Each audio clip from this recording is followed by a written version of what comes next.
Yeah, this world it does everything it can to fuck with me and piss me the fuck off. Alright, so the other day I made the example, life is like when you have to take a shit right after you get out of the shower, right? So it's just all effort for no reason. It's just everything is a waste of time. This perfectly proves it. Alright, this is another example.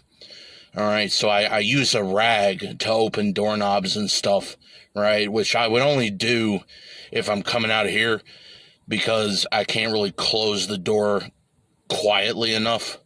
Like, the only way I could do that without using my actual hand to touch the knob is to basically slam it shut. So I'll use a rag instead because, you know, trying to cut down on hand sanitizer usage and hand washing. And so I'll do that instead, right? I just do that, you know, wash the rag later. Okay.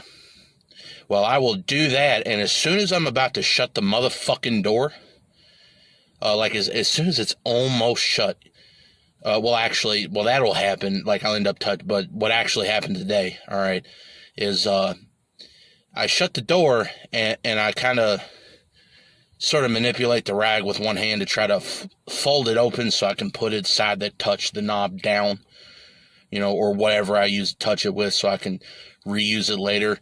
Well, the part that touched the knob will somehow flop around and you know, touch my hand.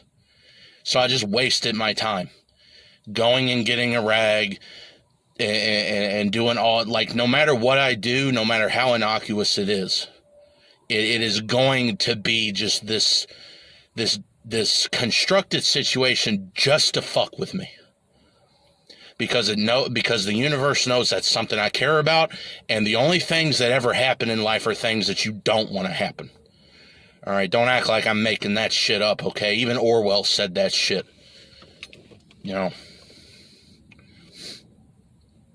something like the only way for something to happen is to genuinely not want it, or something like that. All right, now people will laugh at that, but you know what? That's part of the suffering. The world is constructed in such a way to maximize suffering and minimize empathy. I mean, that's why humans have an empathy gap. That's why they'll laugh at the pain and misery of other people, because they're just going to look at it as a doorknob. No matter how much background I give them on my life, no matter how much oppression I've experienced and abuse and everything else, they don't see it as just another manifestation of that evil. No, they see it as just a doorknob because that's what it is in their life. Right? Now, if it's something that they care about, no matter how petty and insignificant it is, it has to be treated like a huge issue. You know, this Paris Hilton mentality of everything is a problem no matter how easy their life is. You know, and then they say you're entitled. It's impossible. Okay. So I just worked out. A lot of fucking good it does me, you know. You know, everything's a waste of, like, why bother? You know, why bother with anything? I mean, the only reason I lift now is just because it's a habit. You know, I'm just used to it being there. It doesn't serve a function. I mean, yeah, health, yeah, strength, whatever, like, there's reasons. But does it fundamentally change my life? I mean, there's plenty of people that got life easy and they've never touched the weight, so it's not really actually improving anything for me. No, all it does is make me... Well, first of all, it makes people more afraid of me. So, like, it further reinforces their psychotic belief that I'm crazy and dangerous.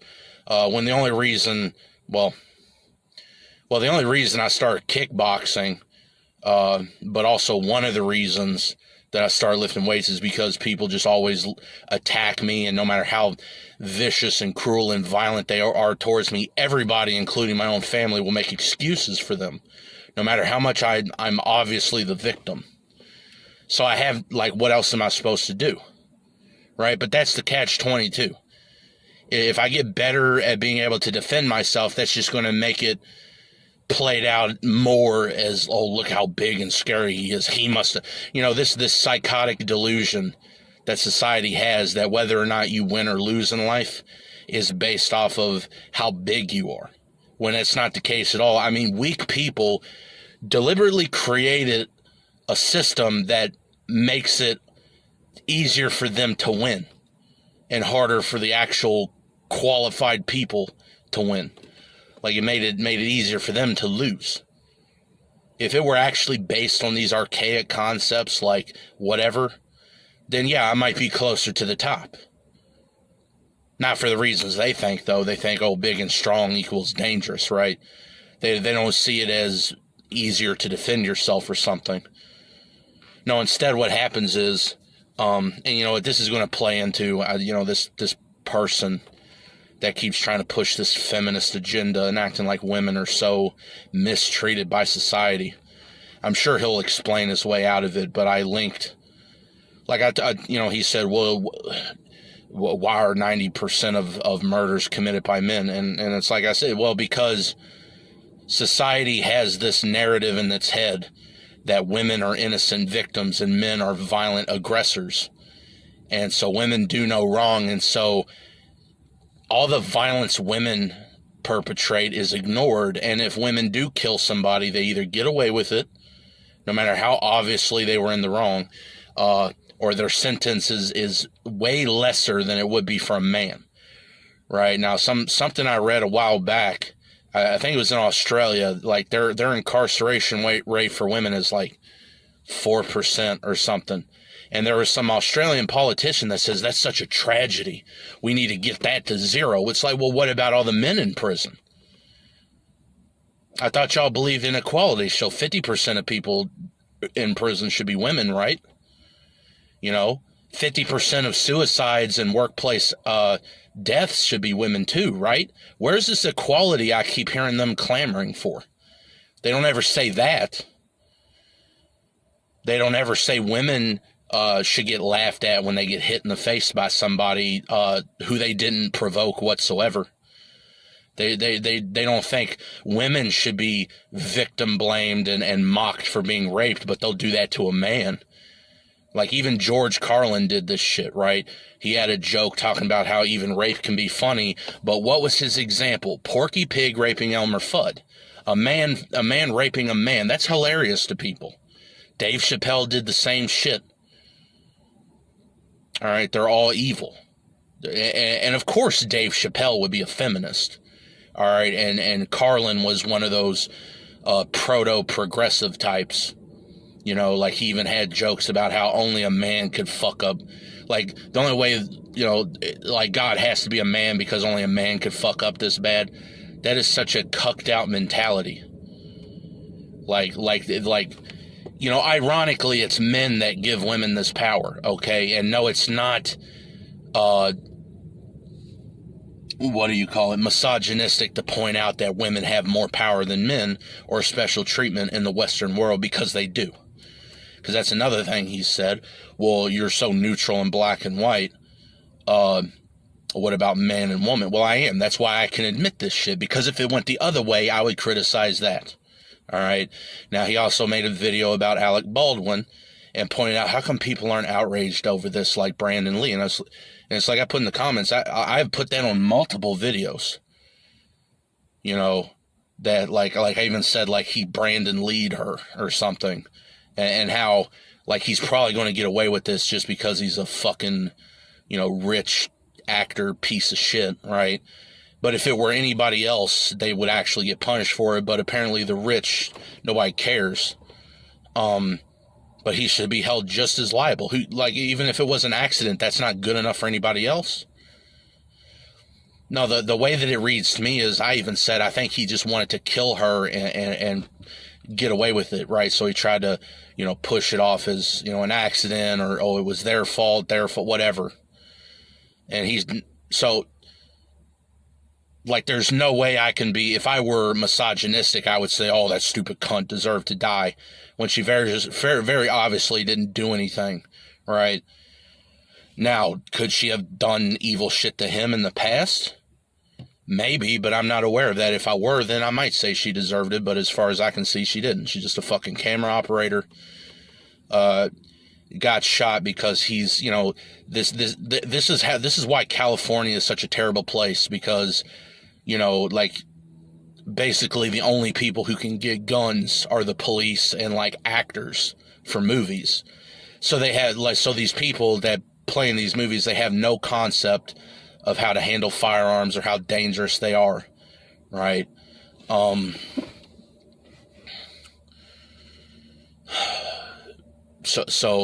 you know, that's a problem, but that's a separate issue, right? This oh, guns are so bad. Okay, well, why are police allowed to have them then, right?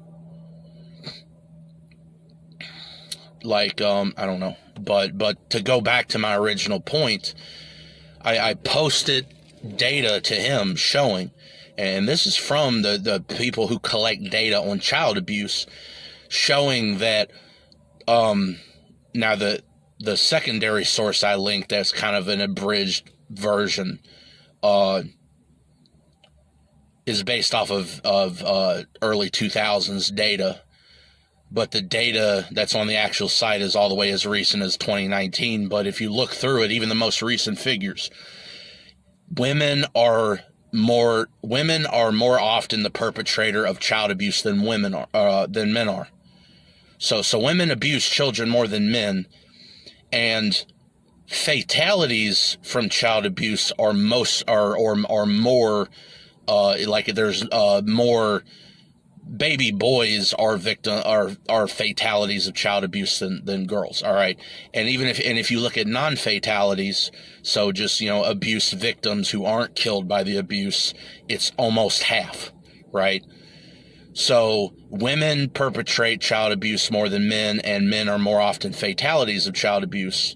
But the narrative in society's head is that child abuse is a dangerous, violent man beating or raping a little girl. Even though if you look at the fucking data, it's the opposite. Like, at best, like girls are only slightly more of the non-fatal victims. Okay, well, probably the reason that is because society cares more about girls. You know, like, they don't care about adults unless you're a woman. And then even if you're a child, they care more about little girls, right? And this pervades all aspects of society. And if you can't admit that, then I don't know what to tell you. So it can't be patriarchy when women have all the advantages.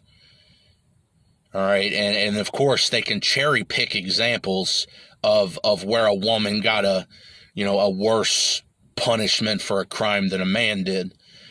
But in the vast majority of cases, women get preferential treatment. That is not a misogynistic thing to say. And I am neutral, because if men really were advantaged in society, I would have a problem with that.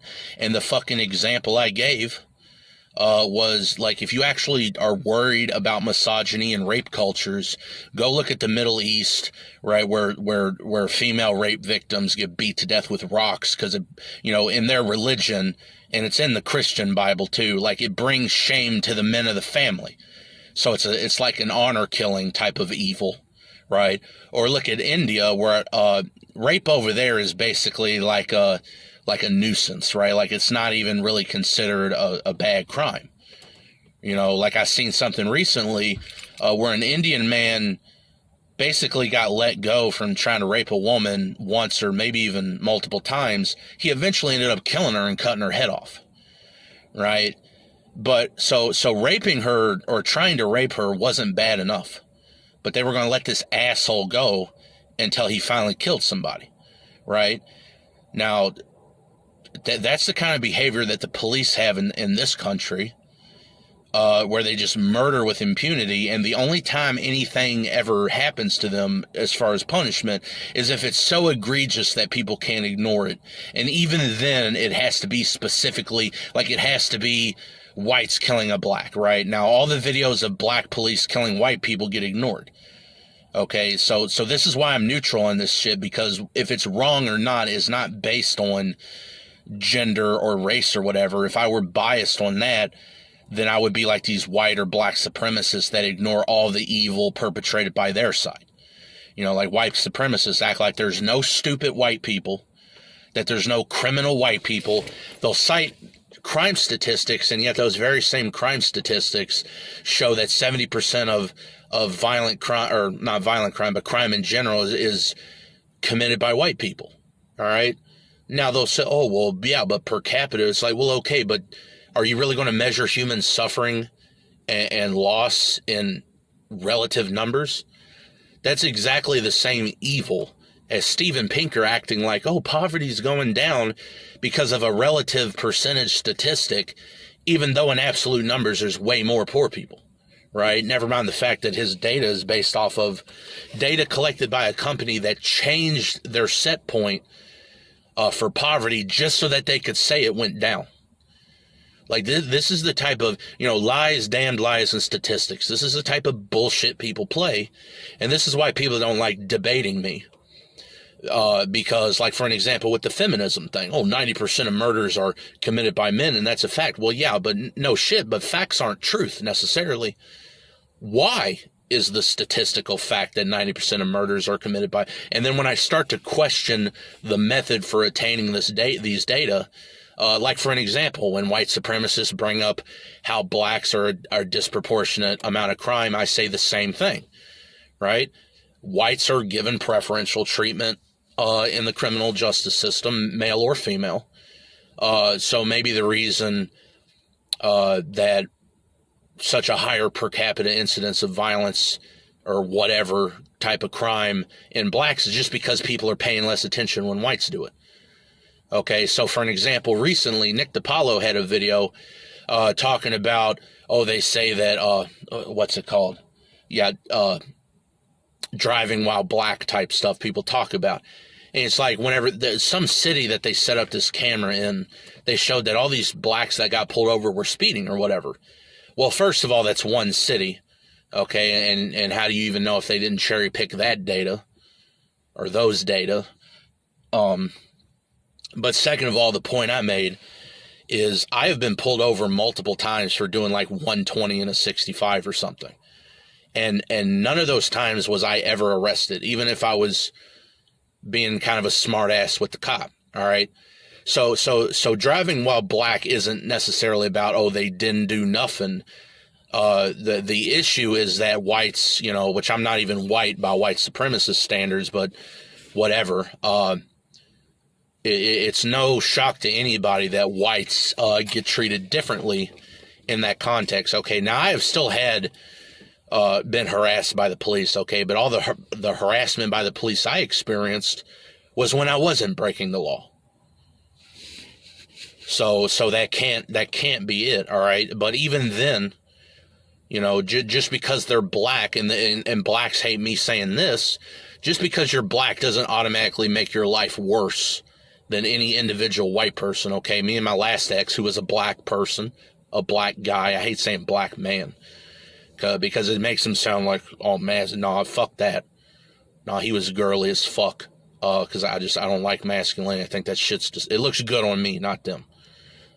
But the point was, he wanted to act like blacks are so oppressed, and I'm like, but your life is way better than mine. I don't give a, the difference is when, he's getting harassed by the police, he's actually breaking laws, because he's just basically like a career thief, always, stealing stuff, like the short amount of time we lived together, he let his friends steal shit from me and make excuses for him and all this other shit. Now people will say, see, I knew niggers were all criminal. Well, that's confirmation bias. Like, the only reason what if he hadn't been a criminal, right?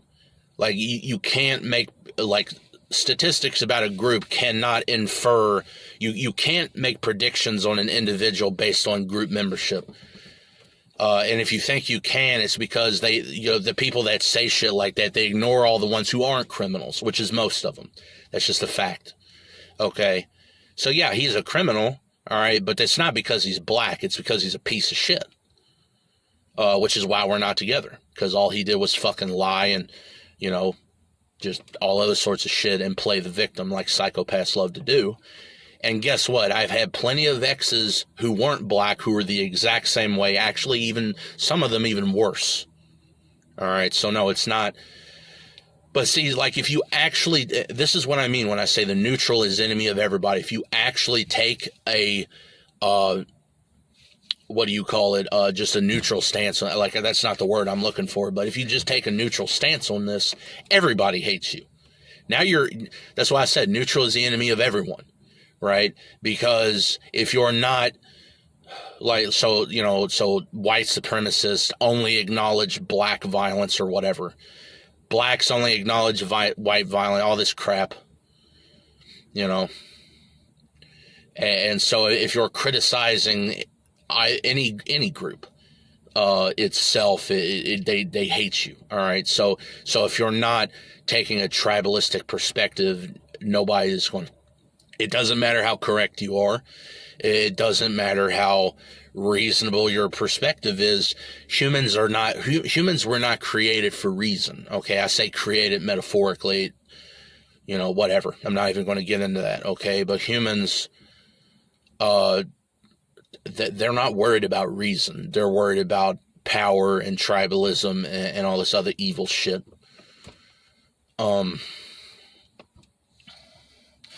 So yeah, I'm just tired of it. Okay, so no sides. You know, like I just watched a video earlier. This guy, Jim Howe, which I only name drop him because I would consider him a public figure, right? So I usually, like, there are scenarios where generally I don't mention people by name. That's one of the exceptions. I don't have any hard rules on it, but you know, I have like general whatever. But like I watched a re-upload of one of his videos earlier talking about how, you know, people say, oh, it's not Jews, it's Zionists. It's, yeah, but Zionists are Jews, right? Well, I mean, that's fallacious. You know, it's like, you may as well say, oh, it's not Zionists, it's humans, because all Zionists are human, right? So you're going to hold all of humanity responsible for Zionism? No. Well, then why would you hold all Jews responsible for Zionism? You know?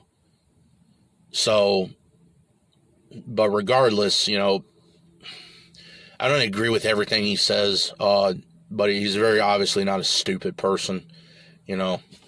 So, you know, a lot of the people who would say something like that are stupid. They're just parroting what they've heard, but he's very obviously well-read.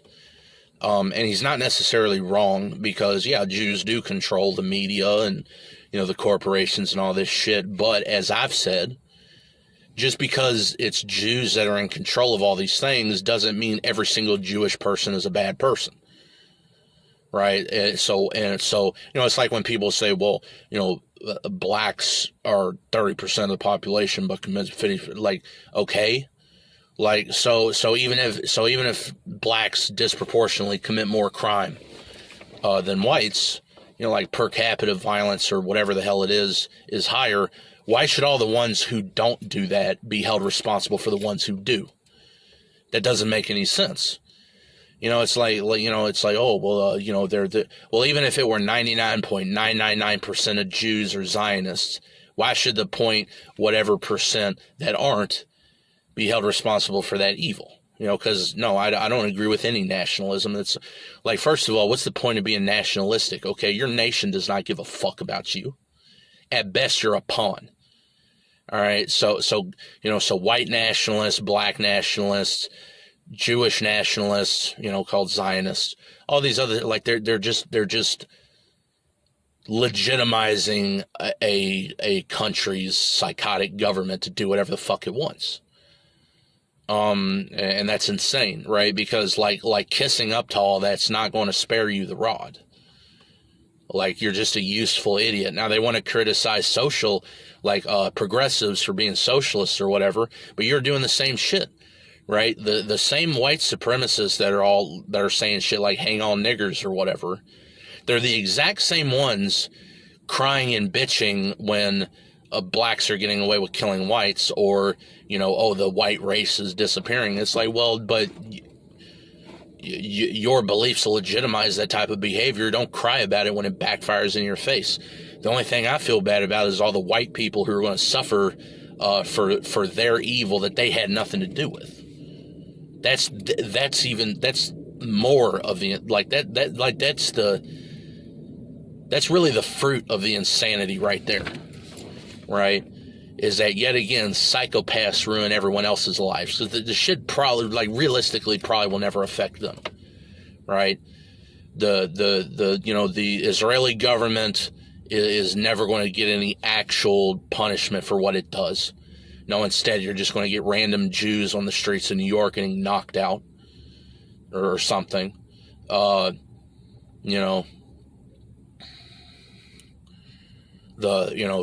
police are just going to be able to keep getting away with murdering people. Occasionally they'll send one of the underlings to prison, or they'll force a chief of police or something to resign just to make it look like there's a justice system. But fundamentally, all the psychopaths in control will stay in control, and they will keep murdering and torturing the innocent. So there's no way out of this. All right, so I'm going to go on to lifting now. I might split these into 2 videos, and that's assuming I even upload them, which I don't even know. I don't know anything anymore, but yeah, so lifting's going all right. So I'm still keeping my deadlift at 135. I'm really babying my back right now. Well, babying is the wrong word. I'm just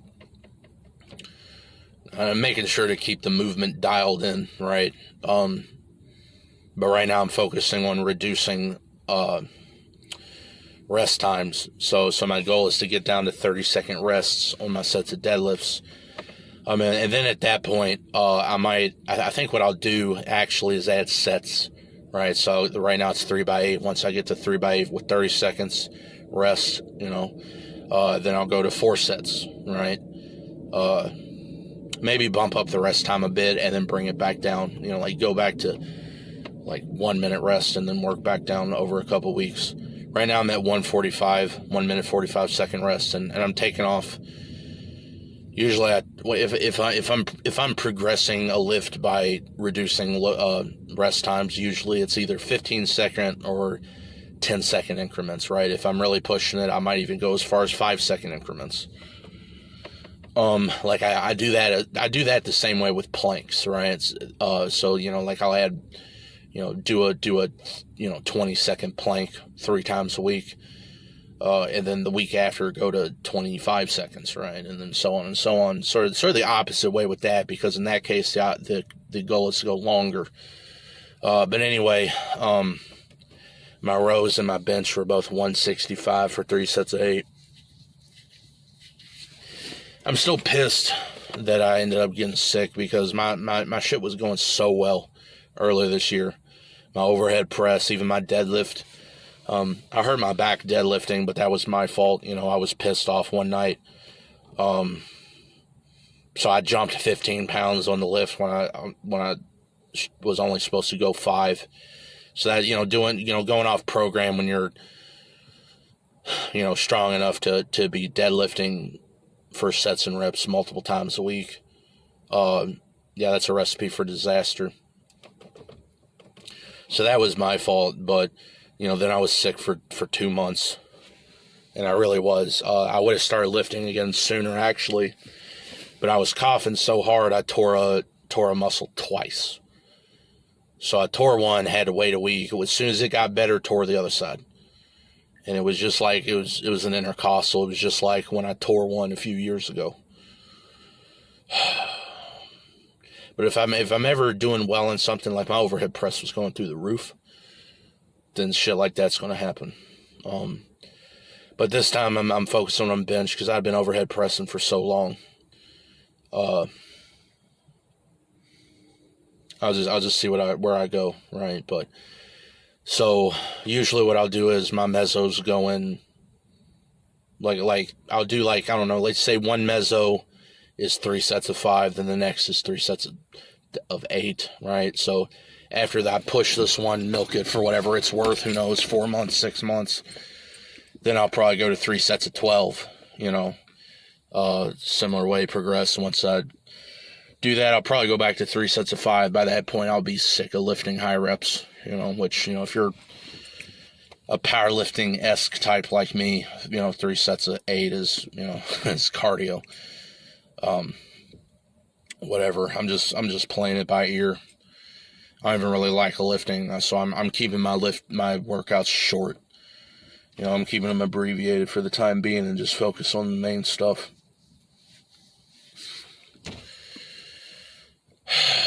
I made a video the other day about lockouts, and somebody said, well, I don't lock out on squats and all that shit. And yeah, kind of the point of my video was like, you don't have to lock out per se. The issue really is more, if you're not used to locking out and then you just all of a sudden decide to jump straight into, locking out the tops of your bench, right? Like, you don't just start doing that with the working weight you were using before, because the tendons and the joints aren't adapted to that range of motion.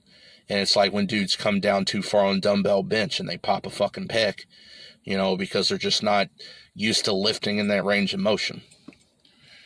And that's why I usually, like, pec tears, that's why I usually see it on dumbbell benches or something where, dumbbells allow you, not always, but hypothetically in most cases, to get a longer range of motion. That's partly supposed to be the benefit, which is why there's a trade-off in the weight on the bells versus a bar, or the dumbbells versus a bar. Part of that is also you're having to stabilize more.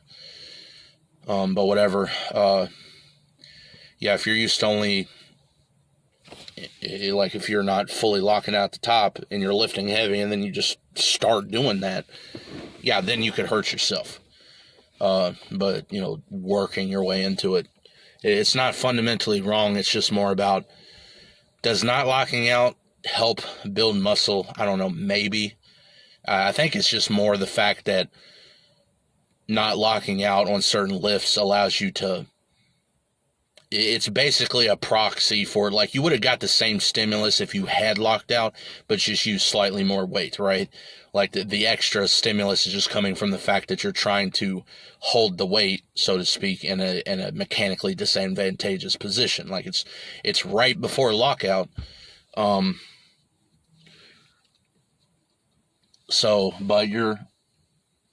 the muscles are staying stressed, trying to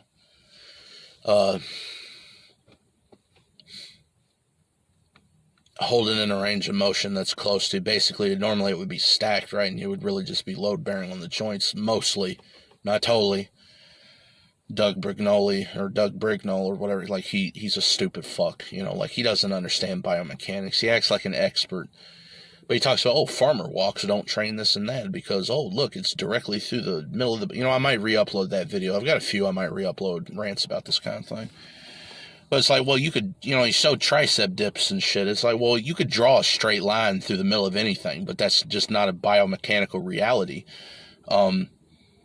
Like he said, like, people love to, these, like, vectors, right? Which way is the muscle in accordance to the body? And he's like, well, look at it's not even good for the forearms, because look, the muscle fibers are in the direction of the bar. And it's like, but those muscles have to contract to make the fingers hold on, right? Like it's going across joints, right? And he says, there's no moment, it can't build the trap, like, or whatever muscle he said it couldn't build, because look, there's no moment arm. And it's like, there has to be, right? And like, one lie that so many people push is that the quadriceps are doing nothing when you're standing up straight. How the fuck are they not? Your body is not a straight line. There's a moment arm between the muscle and the fucking joint itself. Or the bone, right? Like, it's not like the bone is directly in the middle of the fucking muscle, so there has to be a moment arm. And maybe these people are built differently than me. I know I'm kind of, like, my knees, they look almost sort of bent when I'm standing up totally straight. My elbows are the same way, right? So I have, like, a hypomobile, I guess. But when I'm standing up straight, my quads are rock hard. I wouldn't say they're contracted as hard as they can, but they're definitely contracted. But like, you know, he'll do little shit like, you know, he'll show, oh look, you can load the quads just as much with a sissy squat as you can with a bar. And he, you know, oh look, well you multiply the weight of the person times the moment arm. It's right, but then if you look at the graphs, his center of gravity isn't even over the center of gravity. Like even though the person is on their tiptoes to do a sissy squat, he still has the moment arm, like the middle of the, you know, mass, whatever, as if it's through the middle of the foot, and that's just not the case. It's in the middle of the fucking toes, right? So if you actually calculated it out, it would be at least as much, but more than likely less weight than the equal amount on the bar. And even if, you know, it's like, well, why do that if you don't have to? You know what I mean? And he'll push this shit like, oh, well, you know, people, like, I guarantee you, if you know, like, he's one of these types that he, you know, it's just like white supremacists or, you know, feminists or, you know, just whatever type of group. They admonish the dogma of all these other groups, but then they have their own dogma. All these dogmatic powerlifters saying you have to do barbell movement, but then he's all like, no, you have to do isolations. All his shit is all isolations. It's all machines. There's no place in his ideology for compound lifts, or, you know, like, you can't, even with him, you can't have a nuanced view. Like, no, you don't have to compound lift. It's just a better use of your time, right? And he'll even say that, well, the only reason you can bench more is because you're using all these other muscles at the same time, so you're getting less stimulus per muscle. It's like, what?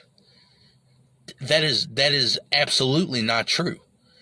Muscles are synergists, right? It's like people that say to keep your shoulders protracted whenever you're doing rear delts to emphasize the stress on the rear delt. It's like, well, but if you don't let your shoulder blades retract, which incorporates your teres major and, you know, trapezius and all these other things, the rear delt isn't getting as complete of a contraction, so you're actually cheating yourself. And yeah, you use less weight if you sit there and do it that way and really focus, but that's only because you're not letting the muscle work efficiently. You know, it's like,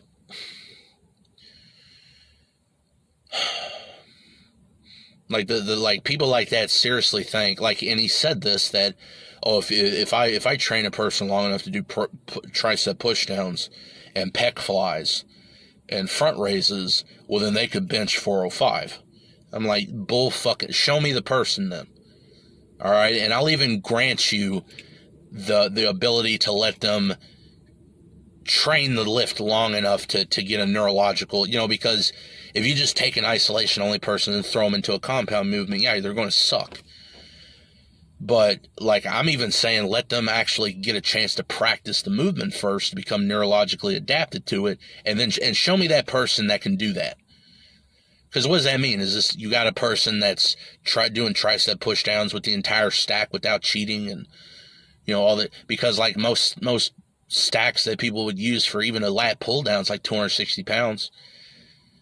You think, like, but in reality, it's the opposite way. The guy that can bench 405, even without a period to, like, train the motor pattern, is going to out tricep push down the isolations only guy. You know, I mean, it's not even like, I mean, if anything, isolations only could be more dangerous because you're not. Muscles move as groups, all right? There's a reason benching and squatting and all these things, yeah, they're primal movements, so to speak, but it's because muscles work as groups. Like, there's no way to do a pec fly to take your front delt out, or even your bicep as a dynamic stabilizer, or isometric stabilizer, or whatever, I guess, technically, in that sense. Like, there's no way to take all these other muscles out, because it just doesn't work that way, right? There's no such thing as an isolation movement. It's more of an emphasis movement. If you want to learn more about that shit, you can go watch people who actually know what they're talking about. Like, of course, I'd forget his fucking name. Fuck. Whoever the guy is with, I think it's personaltraining.com. He's got a lot of videos, but fuck, what is his name? Whatever. I'll remember it afterwards. But, yeah, like, just going back to what I was talking about at first before I got off on a tangent. If you don't lock out, like, there are, like, all of these other things, like, you can do them. They have their benefits. They have their drawbacks. There isn't necessarily a right or wrong way, right? There's a million ways to skin a cat, right? Well, there's a million ways to grow your quads. And so whatever you choose, I mean, a lot of it can just come down to personal preference. And yeah, you can get really good results just with isolations and whatever else. And just, yeah, you can get good results with calisthenics and, even better with weighted calisthenics, but you work with what you got, and there's no reason to pledge allegiance or whatever to one particular type of exercise. I do all of them. Right? Like, I do compound lifts, I do isolations, I use free weights, I use machines, I use a Smith machine, I use just a normal bar, whatever, dumbbells, I use bands, I even do calisthenics, right? Even do cardio, believe it or not, when I'm actually when I actually care, like, not right now, but like, I mean, I've, yeah, and it's like, why limit yourself when you don't have to, like, it's like people, stay super strict with light weights. Well, you don't have to do that. But if you're limited in the access to equipment you have for whatever reason, then focusing on being super strict form and pauses and even making the lift as disadvantageous as possible with different, sort of angles you could do the lift at or whatever else the case may be is a fantastic way to get as much out of the weight you have access to. It's just, there's no reason to be dogmatic either way and say, oh, machines only, or calisthenics only or anything else. I can't think of anything else I have to say right at the moment, and it's pretty cold out here, so I don't want to sit out here all night. Like, I actually wore a shirt lifting tonight, right? So some of y'all will appreciate that if I upload the video.